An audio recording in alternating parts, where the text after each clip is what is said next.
할렐루야, 사랑하는 빛소금 성도 여러분, 오늘도 복된 날입니다. 5월은 가정의 달, 그리고 사랑과 감사의 계절입니다. 길가에 핀 예쁜 꽃들과 따뜻한 바람이 우리를 기분 좋게 반깁니다. 저와 여러분의 가정에도 하나님의 평안과 축복이 가득하시기를 기도합니다. 비록 이런저런 다툼도 있고 바쁜 일상 속에서 서로를 챙기지 못하는 그런 연약한 모습도 있지만 서로의 존재만으로도 위로가 되고 또 함께 걸어가는 길이 바로 복된 인생길이 될 것이다 라고 생각합니다. 오늘 하루도 사랑하는 우리 가족들을 떠올리며 감사와 기쁨으로 하루를 시작해 보시면 어떨까 싶습니다. 함께 나눌 말씀은 에스더 2장 1절에서 18절까지의 말씀입니다. 그 후에 아하수에로 왕의 노가 그침에 와스디와 그가 행한 일과 그에 대하여 내린 조서를 생각하거늘 왕의 측근 신하들이 아뢰되 왕은 왕을 위하여 아리따운 처녀들을 구하게 하시되 전국 각 지방의 관리를 명령하여 아리따운 처녀를 다 도성 수산으로 모아 후궁으로 들여 궁녀를 주관하는 넷이 헤게의 손에 맡겨 그 몸을 정결하게 하는 물품을 주게 하시고 왕의 눈에 아름다운 처녀를 와스디디 대신 왕으로 삼으소서 하니 왕이 그 말을 좋게 여겨 그대로 행하니라. 도성 수산에 한 유다인이 있으니 이름은 모르드게라. 그는 베냐민 자손이니 기스의 증손이요 시므이의 손자 야일의 아들이라. 전에 바벨론 왕 느부갓네살이 예루살렘에서 유다 왕 여고냐와 백성을 사로잡아 갈 때에 모르드게도 함께 사로잡혔더라. 그의 삼촌의 딸 하다사 곧 에스더는 부모가 없었으나 용모가 곱고 아리따운 처녀라. 그의 부모가 죽은 후에 모르드게가 자기 딸같이 양육하더라. 왕의 조서와 명령이 반포되매 처녀들이 도성 수산에 많이 모여 헤게의 수하에 나아갈 때에 에스더도 왕궁으로 이끌려가서 궁녀를 주관하는 헤게의 수하에 속하니 헤게가 이 처녀를 좋게 보고 은혜를 베풀어 몸을 정결하게 할 물품과 일용품을 곧 주며 또 왕궁에서 의뢰주는 7 궁녀를 주고 에스더와 그 궁녀들을 후궁 아름다운 초소로 옮기더라. 에스더가 자기의 민족과 종족을 말하지 아니하니 이는 모르드게가 명령하여 말하지 말라 하였습니다. 16절로 갑니다.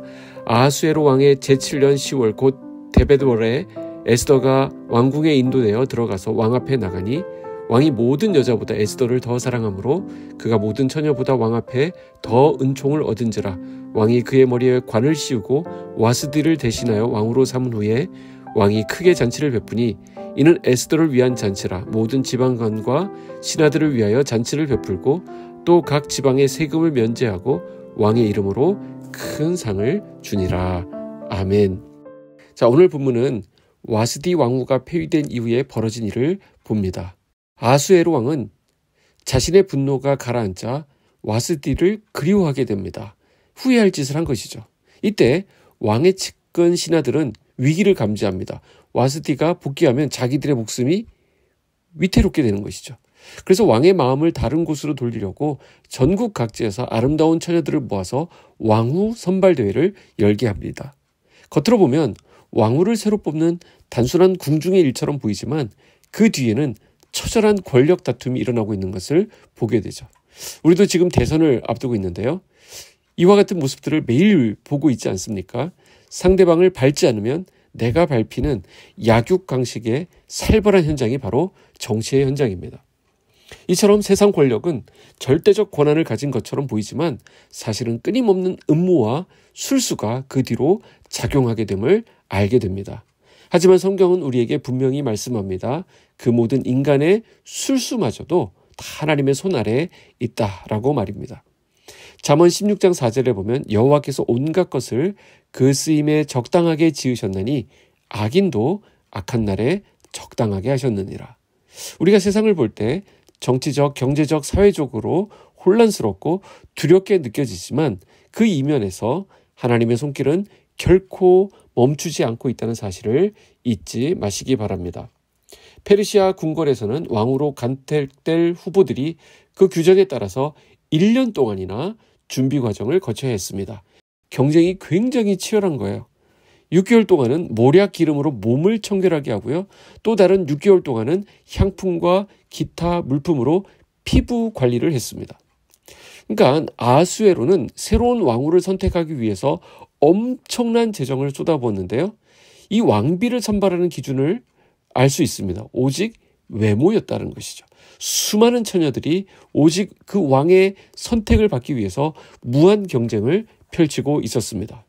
오늘날 우리 사회는 어떻습니까? 비슷하지 않습니까? 치열한 경쟁 속에서 자신의 가치를 증명해야만 하는 듯 보입니다. 그러나 중요한 것은 우리 믿는 자들이 어떤 마음가짐으로 그 경쟁에 뛰어드느냐라는 것입니다. 오늘 에스더의 태도는 우리에게 중요한 믿음의 본을 보여줍니다. 그녀는 아름다웠지만 동시에 절제되고 심플하게 자신을 잘 다스렸습니다. 그 궁궐 안의 사람들은 온갖 방법으로 자신을 돋보이게 하려고 했지만 에스더는 정해진 것 외에는 구하지 않았습니다. 2장 15절에 보시면 에스더가 차례대로 왕에게 나아갈 때에 궁녀를 주관하는 내시 헤게가 정한 것 외에는 다른 것을 구하지 아니하였으나 모든 보는 자에게 사랑을 받더라. 우리에게 필요한 것이 이런 것 아니겠습니까? 하나님께서 맡기신 자리에서 절제와 성실로 기본에 충실하며 자기 자리를 지키는 믿음의 태도가 필요하다라는 것입니다. 에스더는 외적인 치장에만 집착하지 않았습니다. 병적으로 돋보이려고 하지도 않았고 편법이나 반칙도 쓰지 않았습니다. 그럼에도 불구하고 그녀는 모든 사람들의 사랑을 받았습니다.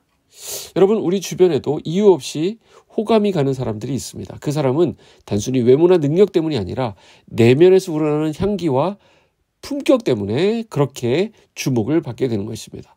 에스더는 자신이 만든 아름다움이 아니라 하나님께서 주신 은혜의 빛으로 사람들에게 사랑을 받았습니다. 이 모든 왕비 선발의 업무를 주관하는 사람이 있었는데요. 그의 이름은 내시 헤게였습니다. 그렇게 엄격하기로 소문난 내시 헤게조차 에스더를 호의적으로 대했다라는 것입니다. 궁궐의 선택권을 가진 사람들의 마음조차도 하나님께서 움직이셨다라는 것이죠. 17절입니다. 왕이 모든 여자보다 에스더를 더 사랑하므로 그가 모든 처녀보다 왕 앞에 더 은총을 얻은지라. 왕이 그의 머리에 관을 씌우고 와스디를 대신하여 왕으로 삼은 후에 왕이 크게 잔치를 베풀었더라. 하나님은 에스더의 절제와 신뢰 위에 놀라운 은총을 부어주셨습니다. 자, 그런데 보면 이 에스더의 배후에는 항상 모르드게라고 하는 인물이 있었습니다. 그는 사촌 오빠이자 아버지 같은 존재로서 고아였던 에스더를 사랑으로 돌보며 믿음과 지혜를 가르쳤습니다. 모르드게는 에스더가 절대로 그 출신을 밝히지 말도록 당부합니다. 10절을 봅니다. 에스더가 자기의 민족과 종족을 말하지 아니하니 이는 모르드게가 명령하여 말하지 말라 하였습니다. 여기에 보면 굉장히 지혜로운 처신이 나옵니다.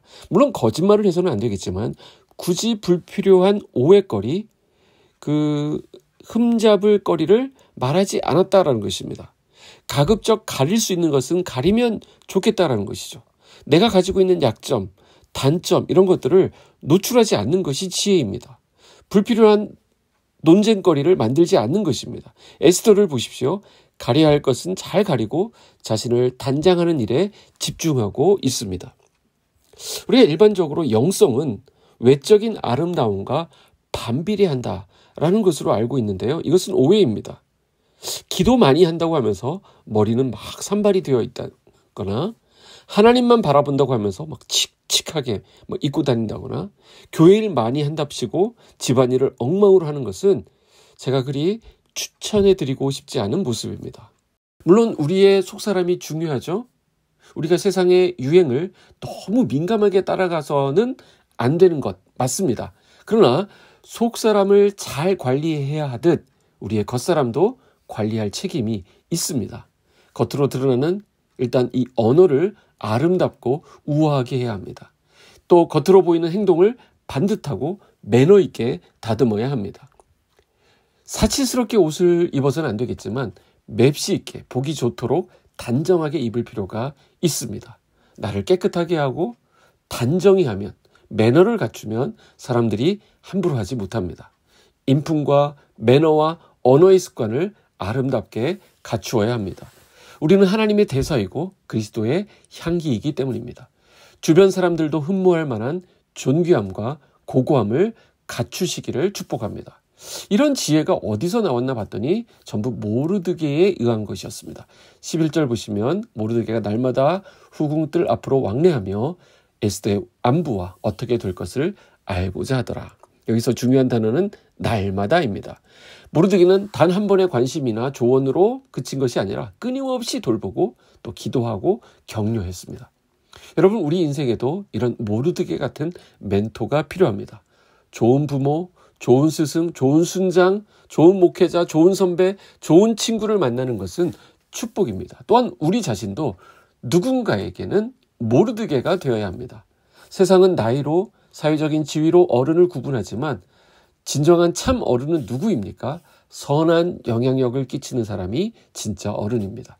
여러분이 에스더 같은 사람을 키워내는 복된 멘토가 되시기를 축복합니다. 결론입니다. 사랑하는 여러분, 에스더는 자신의 백이 아닌 하나님의 백으로 살았습니다. 우리도 마찬가지입니다. 우리가 연약하고 가진 것이 없어도 하나님이 백이 되어주시면 그 어떤 상황에서도 우리는 존귀하게 살아갈 수 있습니다.